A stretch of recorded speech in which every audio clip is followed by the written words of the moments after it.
해봅시다. 예수 안에서 예수 안에서 함께 지어져 가느니라. 함께 지어져 가느니라. 에베소서 전체가 교회론입니다. 교회가 무엇인가에 대한 여러 가지 설명의 말씀들이 나오는데 교회론은 출제로 기록된 에베소서 1장에서 우리가 지난 시간 살펴봤듯이 사도 바울은 예수님이 교회의 머리가 되시고 해봅시다. 머리가 되신다. 머리가 되신다. 교회는 그리스도의 몸된 교회다. 그리스도의 몸이 된다라고 이렇게 표현하고 있습니다. 여러분, 몸이 머리의 지시를 받아야 하는 것처럼 그리스도의 몸된 교회는 예수님의 말씀만 우리가 듣고 따라야 합니다. 교회의 머리가 사람이 되면 안 돼요. 목사나 장로가 돼서는 안 되고 예수님만이 교회의 머리가 되시고 또 우리 성도들이라면 사람의 말이나 인간의 생각, 철학을 쫓는 것이 아니라 예수님의 말씀을 쫓아야 합니다. 내 양은 내 음성을 듣는다. 여러분, 예수님의 말씀만을 듣고 쫓아가는 자가 참된 양이에요. 그렇지 않으면 여러분 양이 아니라 염소입니다.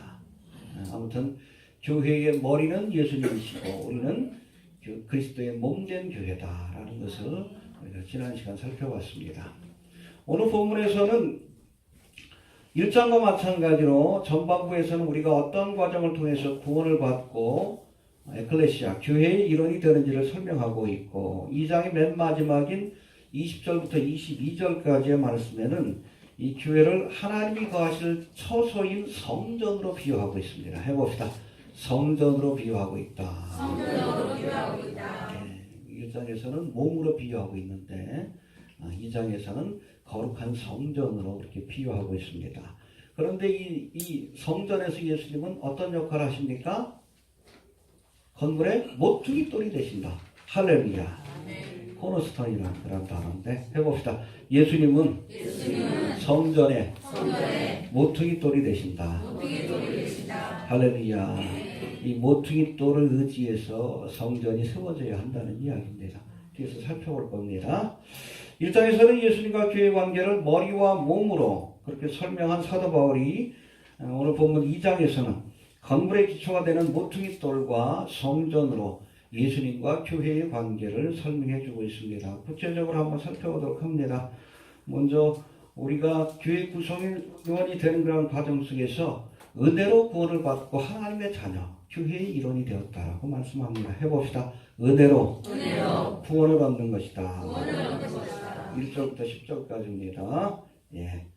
2장 1절부터 10절까지는 1장의 앞부분처럼 허물과 죄로 죽었던 우리가 어떻게 죄 사함을 받고 교회의 일원이 되는지를 구체적으로 설명하는데 먼저 우리는 본질상 진노의 자녀였다라고 우리에게 말씀하고 있습니다. 우리 1절부터 3절까지 봅시다. 시작. 그때 너희가 그 가운데서 행하여 이 세상 풍속을 쫓고 공중의 권세자의 자를 따랐으니 또 지금 중의 아이들 가운데서 살아가느니라. 전에는 너희가 다 가운데서 육체의 욕심을 따라 지내며 육체와 마음이 원하는 것을 하여 다들과 같이 분비상 진노의 자녀였더니. 예, 여기 보면 우리라는 단어와 함께 또 너희라는 단어가 쓰여져 있는데 1절에 보니까 너희의 허물과 죄로 죽었던 너희를 살리셨도다. 갈라디아 교회 교인들을 의미합니다. 알겠습니까? 여러분, 예루살렘 교회는 유대인들이 중심이 되었어요. 근데 이 복음이 이제 이방 땅으로 전해지면서 이제 유대인이 아니라 이방인들이 중심이 된 교회들이 세워지기 시작합니다.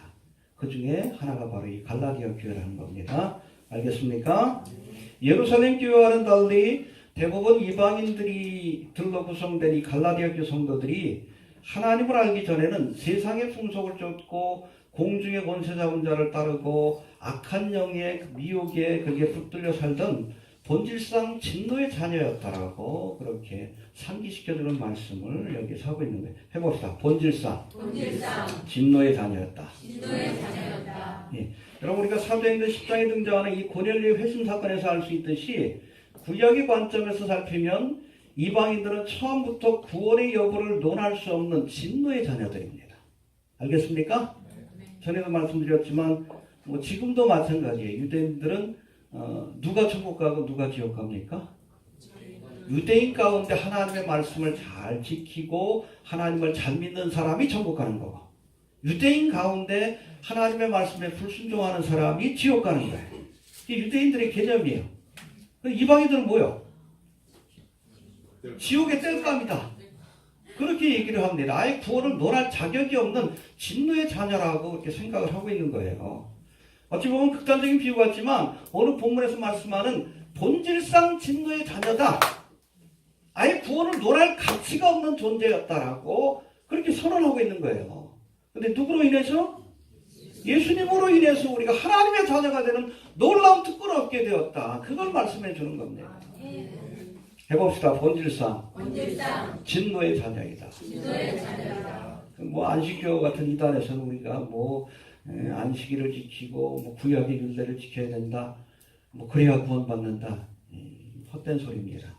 구약의 관점에서 보면 우리는 아예 그야말로 돼지나 부정한 음식보다 더 더러운 구원받을 수 없는 진노의 여러분 자녀들이에요. 본질상 진노의 자녀들에 속한 자들입니다. 이 모순이 있는 거예요. 원래 여러분 구약의 관점에서는 이방인들은 아예 구원을 논할 수 없는 존재입니다. 알겠습니까? 그래서 특별히 여러분 이방인 가운데 구원받은 사람들에 대한 특별한 그런 하나님의 은총이 기록되어 있죠. 그렇죠? 누가? 여러분 출애굽해가지고 가나안 정복할 때 기생? 그렇죠. 여리고성에 살던 이방인인데 또 룻기에 보면 그렇죠. 어디 족속이요? 모압 족속. 원래 모압 족속은 하나님의 저주받은 민족입니다. 그런데도 불구하고 여러분 이 두 여자들이 다 메시아의 계보에 올라갑니다. 이건 장차 이방인들도 하나님의 은혜를 얻게 될 것을 구약에서 미리 보여주신 말씀이에요. 여하튼 이런 특별한 사례 위에는 이들도 유대인도 개종했으니까 구원받은 겁니다. 이방인들은 본질상 진노의 자녀로 그렇게 취급받았다. 우리가 그것을 분명히 알고 있어야 한다는 겁니다. 근데 아무튼 이렇게 허물로 인해서 본질상 진노의 자녀여 죄로 인해서 죽을 수밖에 없는 우리를 그리스도와 함께 살려주셨다라고 말씀합니다. 할렐루야. 4절부터 6절까지 봅시다. 시작. 우리를 공성하신 하나님이 이를 사랑하신 그 큰 사랑에 인하여 허물로 죽은 우리를 그리스도와 함께 살리셨고 너희 가운데로 구원을 얻는 것이라. 또 함께 육기사 그리스도 예수 안에서 함께 하늘에 앉으시니. 그러니까 허물로 죽은 우리를 그리스도와 함께 살리셨다. 할렐루야. 여기는 너희가 아니라 우리란 단어. 유대인이나 여러분 이방이나 똑같아. 의인은 없나니? 그렇죠. 허물과 죄로 인해서 죽을 수밖에 없는 우리를 예수님께서 십자가의 대속의 사역을 통해 죄사함을 얻게 하시고 우리를 영생과 구원을 얻는 하나님의 자녀가 되게 하셨다는 거예요. 근데 여러분 5절 6절에 보면 함께라는 말씀이 강조가 되고 있어요. 해봅시다. 그리스도와 함께 살리셨고 함께 일으키사 함께 하늘에 앉히시니. 여러분 예수님과 함께 십자가에 죽어야 주님과 함께 부활의 영광에 참여할 수 있는 거예요. 우리의 옛사람을 우리가 십자가에 못 박아야 예수님과 함께 죽어야 십자가에서 주님과 함께 장차 주님 오실 때에 그렇죠? 휴거의 사건 때 부활의 영광에 참여할 수 있는 겁니다. 해봅시다. 예수님과 함께 죽어야 함께 살 수 있는 것이다. 알겠습니까? 그래서 십자가에서 나를 못 박고 그리스도 안에서 새롭게 거듭나는 것이 여러분 이것이 바로 구원입니다. 죽어야 합니다. 그래서 우리가 주님과 함께 부활하려면 반드시 함께 십자가에 못 박혀야 돼. 이게 뭐예요? 내가 허물과 죄로 인해서 죽을 수밖에 없다는 것을 인정하고 회개해야 된다는 거예요. 이해가 됩니까? 함께 죽어야 함께 사는 겁니다. 이해가 되시죠? 예. 또 세 번째 우리 8절 9절의 말씀 너무나 유명한 말씀인데 한번 봅시다. 시작.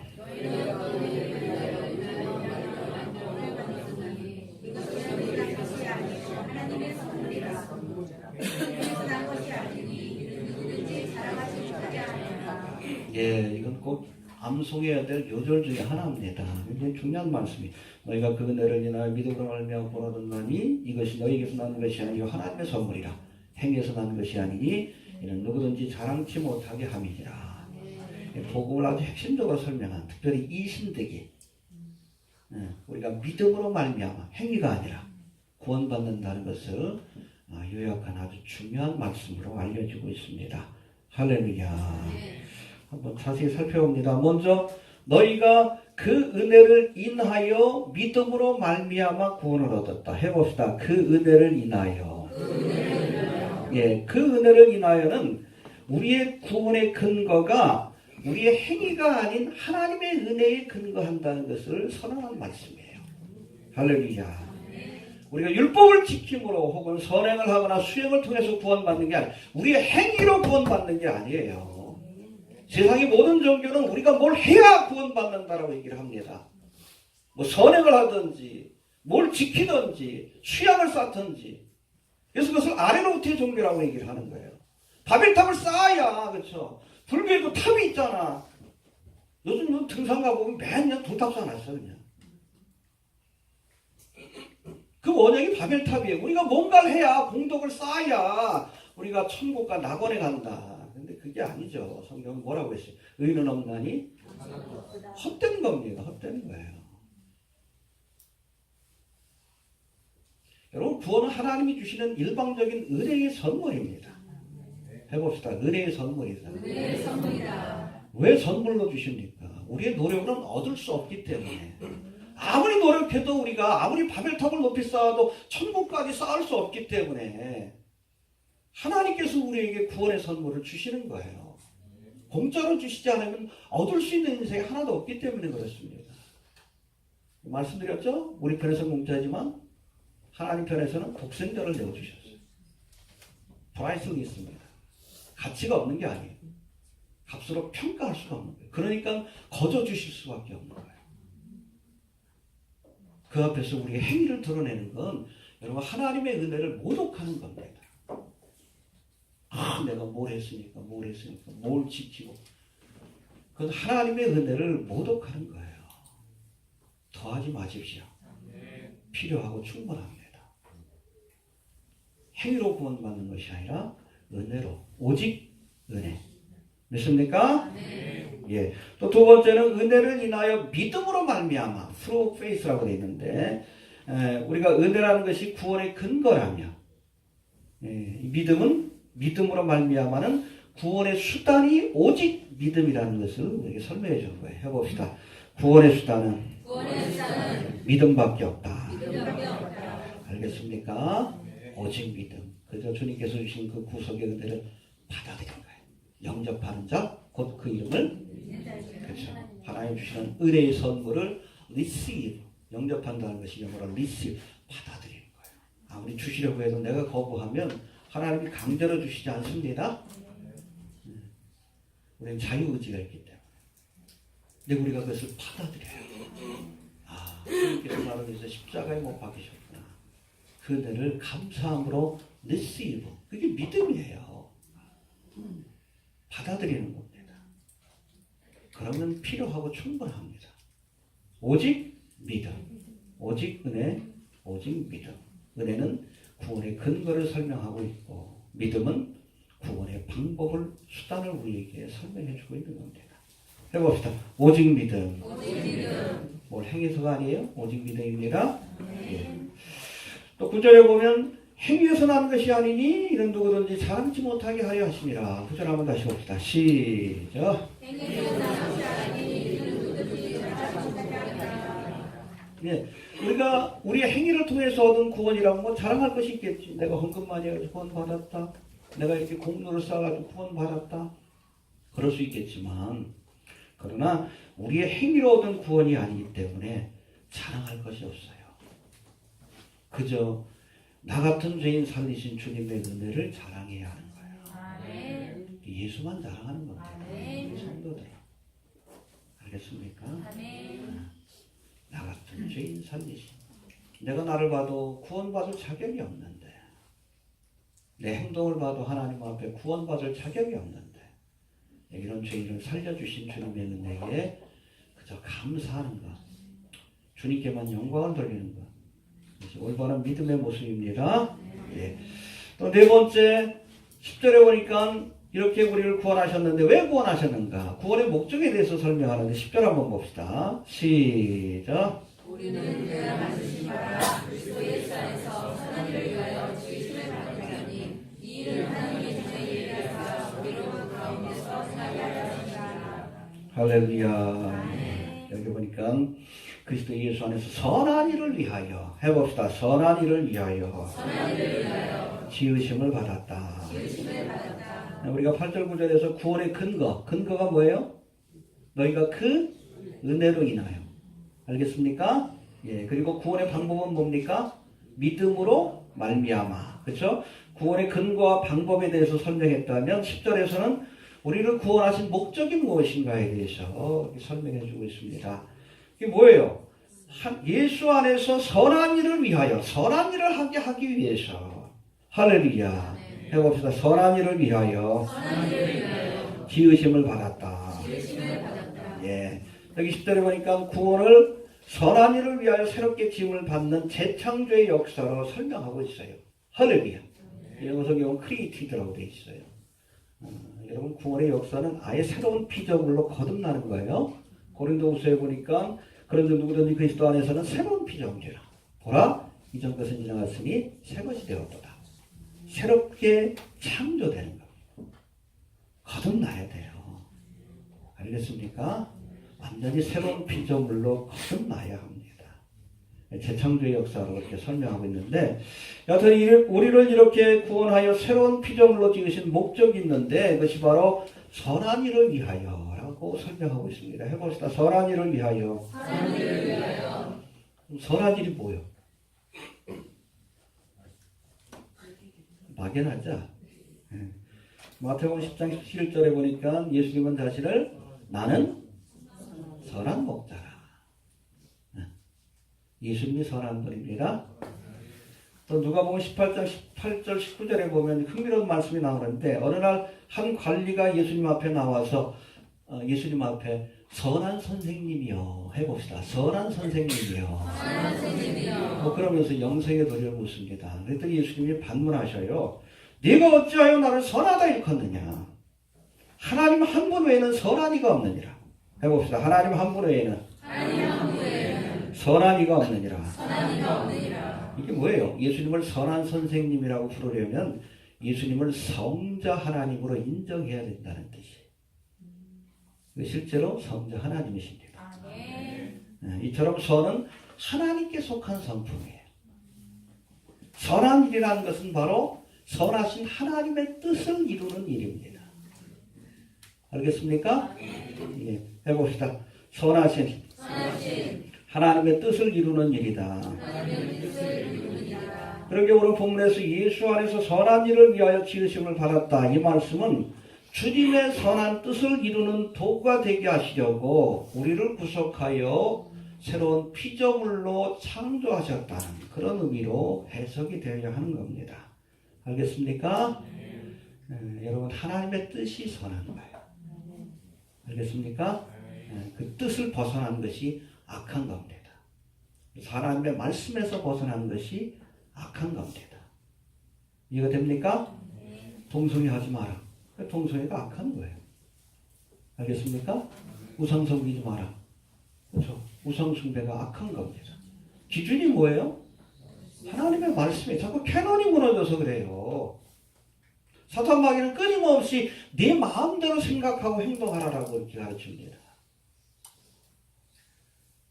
이게 마귀의 교훈이에요. 어떤 사람 이게 무슨 젠더 이데올로기 그렇게 얘기를 하는데 아니요.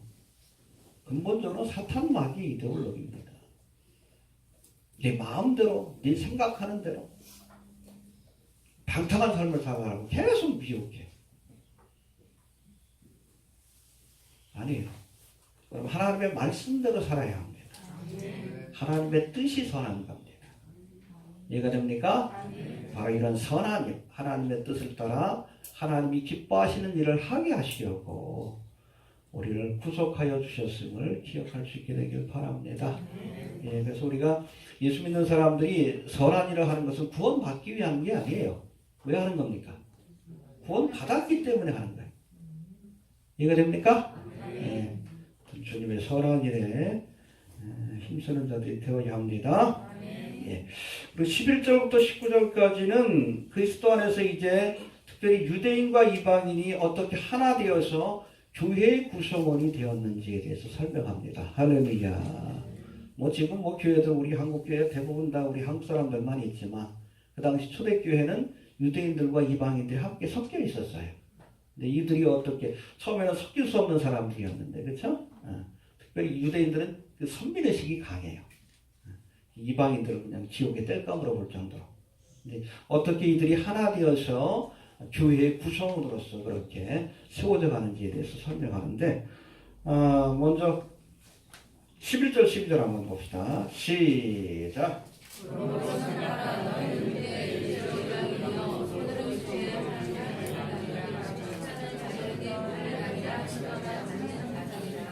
그때 너희는 줄 수밖에 없었고 이스라엘이라 하기는 사람이라 약속의 언약을 위하여 의인이요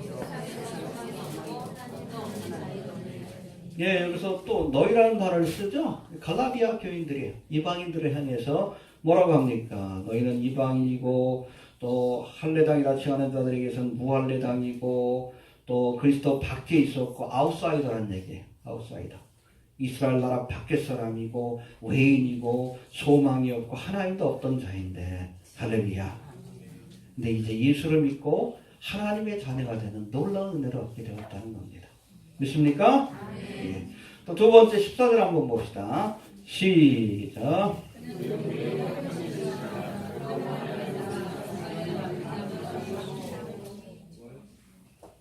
봅시다. 둘로 하나를 만드사 중간에 막힌 담을 허시고. 이건 하나님과 인간 사이의 담이 아니에요. 유대인과 이방인들 사이의 담입니다. 그걸 의미하는 거예요.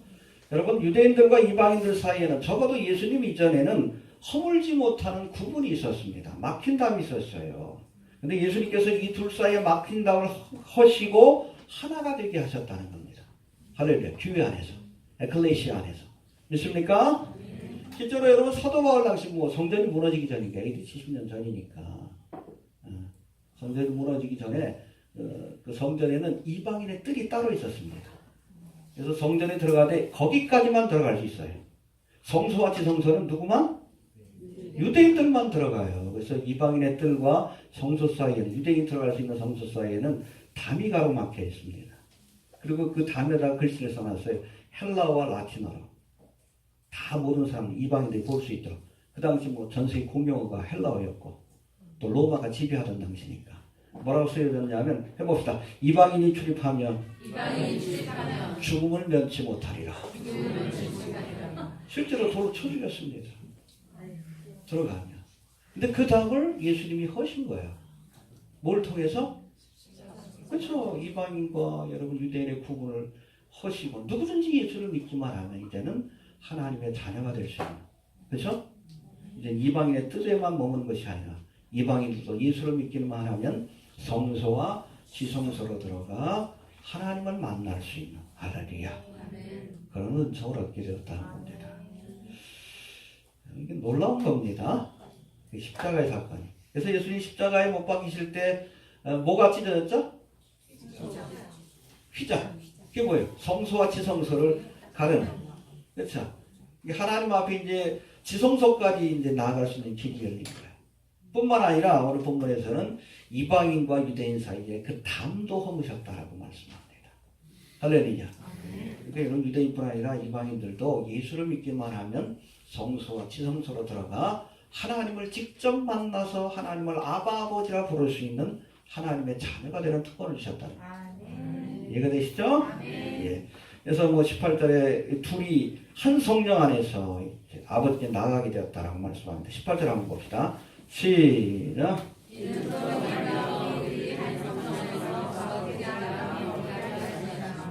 여러분 예수님이 십자가에서 유대인과 이방인 사이에 막힌 담을 허물어 그 구분을 없애셨다면 실제로 유대인과 이방인에게 구분 없이 하나님의 은혜가 주어진다는 것을 보여준 사건이 있는데 그게 뭐예요?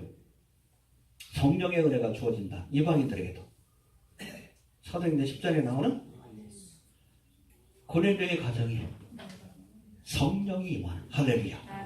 요바에 있던 베드로를 창에 가서 말씀을 듣는 가운데 성령이 임했잖아. 이걸 여러분 이방인의 오순절이라고 합니다. 원래 오순절은 사도행전 2장에 나오잖아.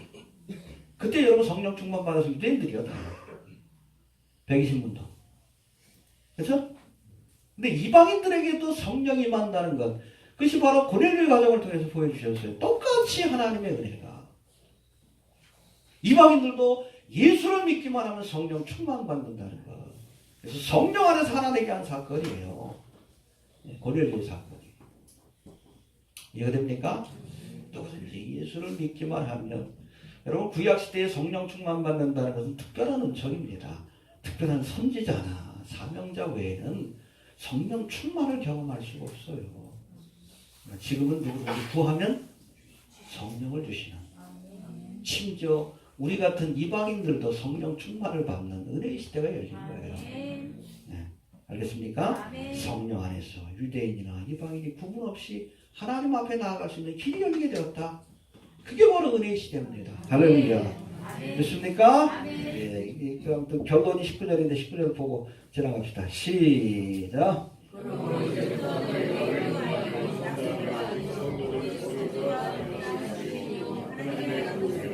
예, 너희들도 이제는 그 유대인들하고 똑같이 유대인 가운데 예수를 믿는 사람하고 똑같이 성도요, 그리스도 하나님의 시민이요, 하나님의 본성, 하우스홀드, 그렇죠? 하나님의 자녀가 되는 특권 얻게 되었다. 할렐루야. 예전에는 아웃사이더였는데, 그렇죠? 외인이었는데 이제는 인사이더가 돼서 하나님의 본성으로서 하나님의 은총과 축복과 유업을 얻는 하나님의 자녀가 되었다라고. 본성은 패밀리라는 뜻이에요. 가족이 되었다는 놀라운 그런 복음의 소식을 우리에게 말씀해 주고 있는 겁니다. 할렐루야. 예. 자, 이제 20절부터 22절까지는 모퉁이돌과 성전에 대한 설명인데 2장의 결론이라고 할 수 있습니다. 여기는 유대인이나 이방인이나 모두가 이제 예수를 믿는 믿음 안에서 하나가 되어서 이 땅에 하나님의 나라, 무형 성전이라고 할 수 있는 교회를 세워나가야 될 책임을 맡은 자라고 설명해 주고 있습니다. 해봅시다. 이 땅에 하나님의 나라를 건설해야 한다. 네, 여튼 이렇게 우리가 주님의 은혜로 구원받았으니까 이제는 이 땅에 하나님의 나라, 거룩한 성전을 세워나갈 책임이 우리에게 있다라고 설명해 주고 있습니다. 믿습니까? 특별히 사도들과 선지자들의 터 위에다가 예수님을 모퉁이 돌로 삼고 유대인과 이방인 구분 없이 서로 연결되어서 예수 안에서 거룩한 성전을 지어갈 책임이 우리에게 있다라고 본문을 통해서 말씀하고 있습니다. 우리가 여러 번 말씀드렸지만 출애굽기에 보면 모세가 시내산에서 십계명만 받아온 것이 아니라 성막의 모형도, 설계도를 받아왔어요. 근데 십계명은 하나님이 그냥 주셨어요. 근데 성막은 하나님 그냥 내려주신 것이 아니라 뭐라고 했어요? 설계도만 주시고 이스라엘 백성들이 시간과 물질을 바쳐서 성막을 지으라고 말씀하셨습니다. 하나님과 이스라엘 백성들이 함께 성막을 만든 거예요. 해봅시다.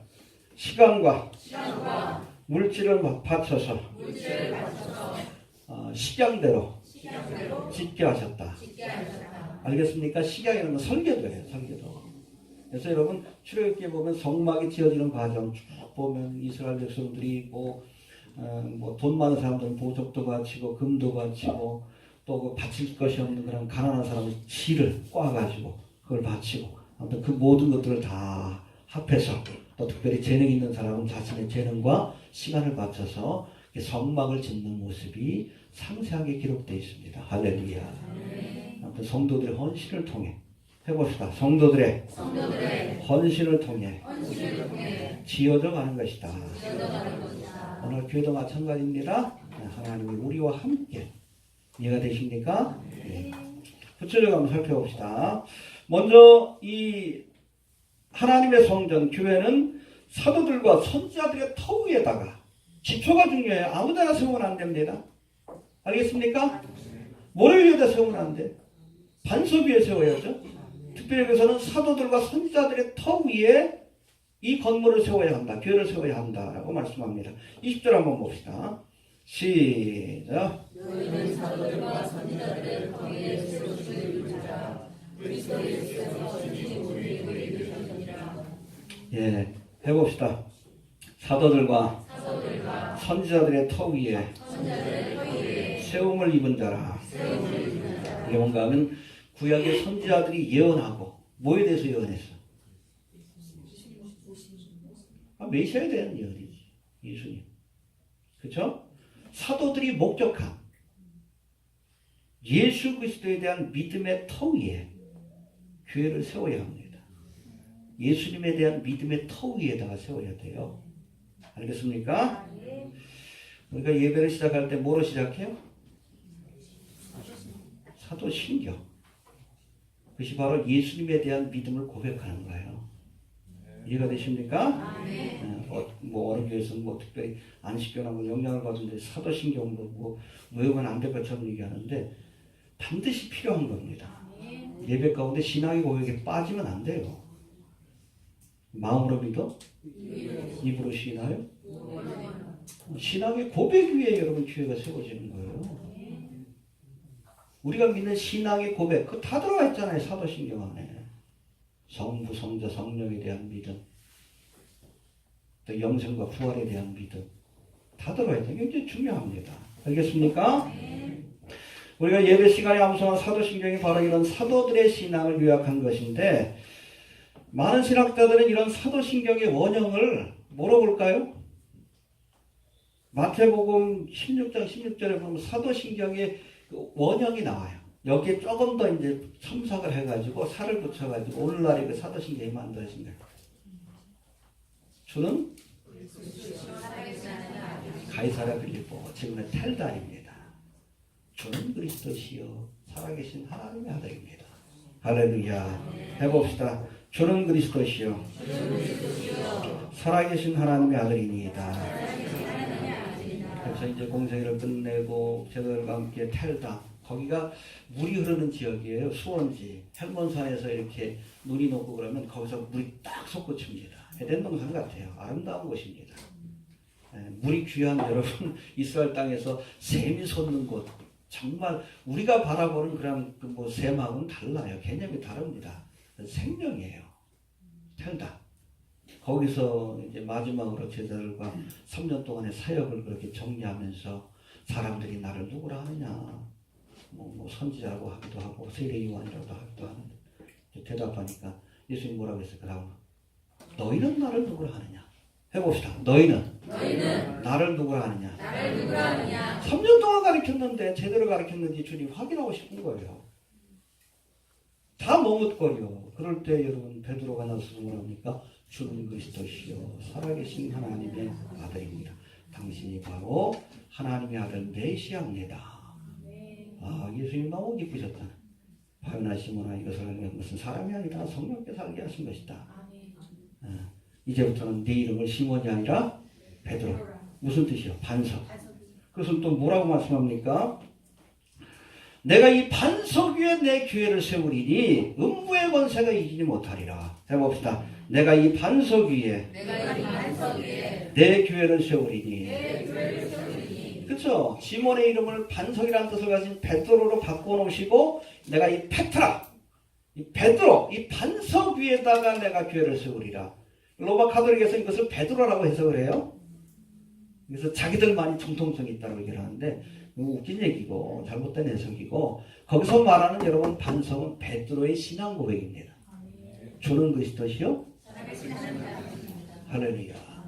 베드로가 정말 반석이라 그러면 그 다음 순간 사탄이라는 소리 들었잖아. 말도 안 되는 거예요. 베드로의 신앙 고백 위에 주는 그리스도시요 살아계신 하나님의 아들입니다. 이 터 위에다가 교회가 세워져야 돼요. 바른 신앙 고백 위에 교회를 세워야 합니다. 여러분, 그 신약의 성경이 여러분 정립되기 전에 먼저 있었던 것이 사도신경입니다. 그렇잖아요. 성경이 이렇게 쓰여지기 전에 그래도 뭐 전도를 하고 뭐 전도된 사람들한테 가르치려면 기본적인 것들은 알아야 될 거 아니에요. 우리가 믿는 믿음의 도리. 바로 사도신경에 다 거기 나와 있잖아. 너 이거 믿느냐? 그럼 세례 주는 거예요. 이런 신앙의 고백 위에 교회를 세워야 하는 거예요. 올바른 신앙의 고백 위에. 예수님을 향한 올바른 신앙의 고백 위에 해봅시다. 신앙의 고백 위에 교회를 세워야 한다. 이게 바로 사도들과 선지자들의 터 위에, 그렇죠? 이 신앙의 고백 위에, 사도들의 신앙의 고백 위에 교회가 세워져야 한다라고 말씀하고 있는 겁니다. 그리고 20절 그 후반부에 보면 예수님을 모퉁이 돌로 설명하는데 20절 한번 다시 봅시다. 시작.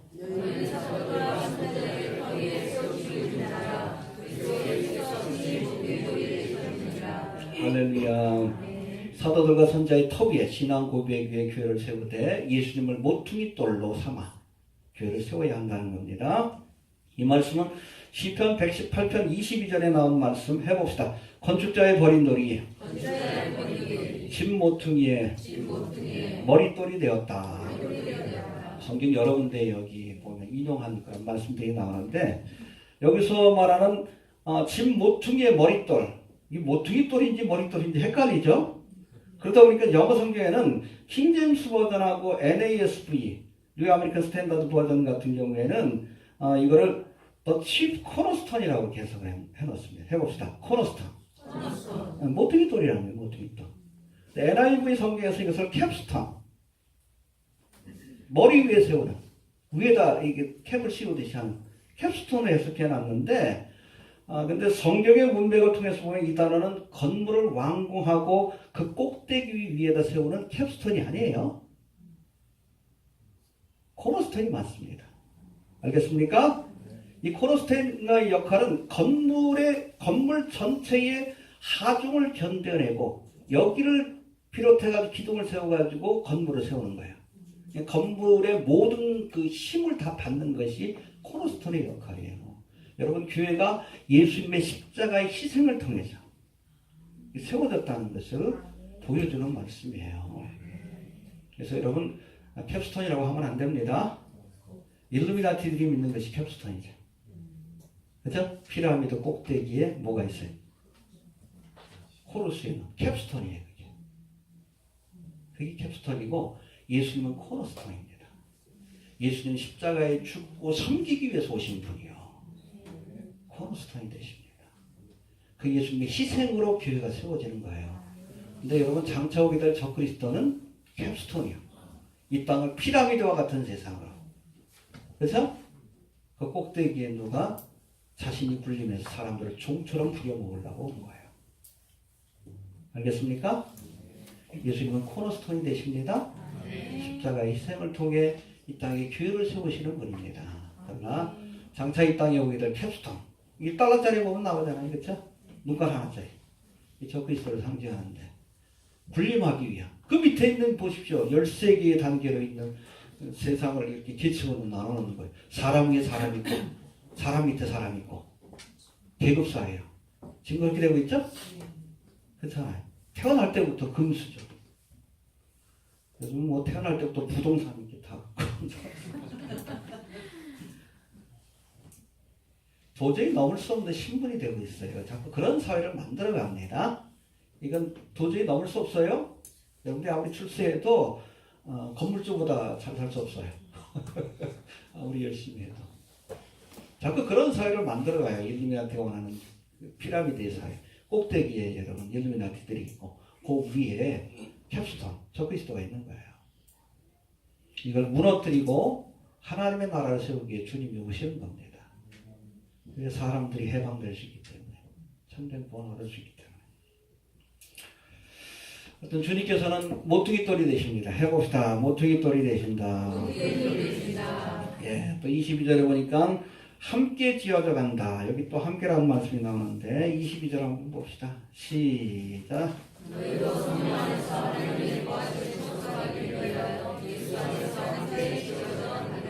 예, 유대인과 이방인이 함께 이제 교회의 구성원으로서 교회를 지어져 가는, 짓는 그런 과정에 있다라고 말씀합니다.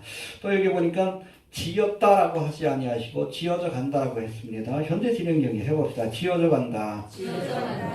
헬라어로는 쉬노이 코도 메이스테라고 되어 있는데 헬라어 현재 시제인데 우리로 따지면 현재 진행형이에요. 계속 만들어져 가고 있는 겁니다. 교회가 완성된 게 아니에요. 지어져 가고 있는 겁니다. 그리고 우리가 주님 앞에 가는 그날까지 열심히 이 땅에 예수 믿지 않는 사람들에게 복음을 전해서 그들로 하여금 교회의 구성원이 되어서 그렇게 교회가 성전이 아름답게 지어져 갈 수 있도록 열심히 복음을 전하는 일에도 힘써야 합니까? 예. 정리합니다.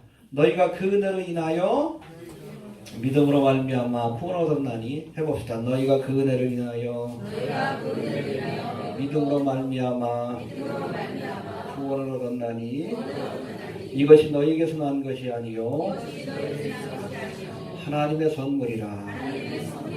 행위에서 난 것이 아니니 이는 누구든지 자랑치 못하게 함이니라.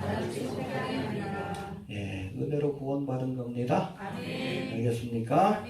유대인이나 이방인이나 모두 행위가 아닌 예수를 믿음으로 구원을 받는 것이고, 이렇게 구원을 받은 성도들이 예수님을 모퉁이 돌로 삼아 하나님의 성전이 교회로 지어져 가고 있는 것이다. 라고 말씀하고 있는 겁니다. 주님 오시는 그날까지 이 땅에 교회를 확정하고 또 지어져 가는 일에 우리가 최선을 다해야 합니다. 알겠습니까? 주신 말씀 붙들고 기도합니다.